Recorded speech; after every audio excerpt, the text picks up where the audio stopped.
IRCTC 2025 కోసం కొత్త refund rules ప్రకటించింది. రైలు ప్రయాణం చేసే ప్రతి ఒక్కరికీ ఇవి చాలా ముఖ్యం. కన్ఫర్మ్డ్ టికెట్ల విషయంలో ప్రయాణానికి 48 గంటల ముందు క్యాన్సిల్ చేస్తే ఫ్లాట్ కట్ ఉంటుంది. 48 నుంచి 12 గంటల మధ్య క్యాన్సిల్ చేస్తే ఫేర్లో 25% కట్. 12 నుంచి 4 గంటల మధ్య క్యాన్సిల్ చేస్తే ఆ కట్ 50%కి పెరుగుతుంది. చివరి 4 గంటల్లో లేదా చార్ట్ తయారయ్యాక క్యాన్సిల్ చేస్తే రీఫండ్ అసలు ఉండదు. వెయిట్లిస్ట్ మరియు ఆర్ఏసీ టికెట్లకు చార్ట్కు ముందు క్యాన్సిల్ చేస్తే చిన్న ఫీజు తీసుకుంటారు.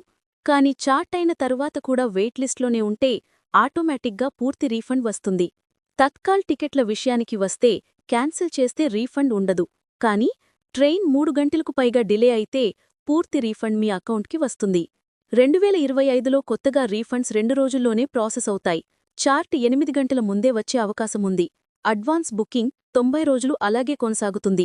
గుర్తుంచుకోండి, ముందే క్యాన్సిల్ చేస్తే డబ్బు బాగా సేవ్ అవుతుంది.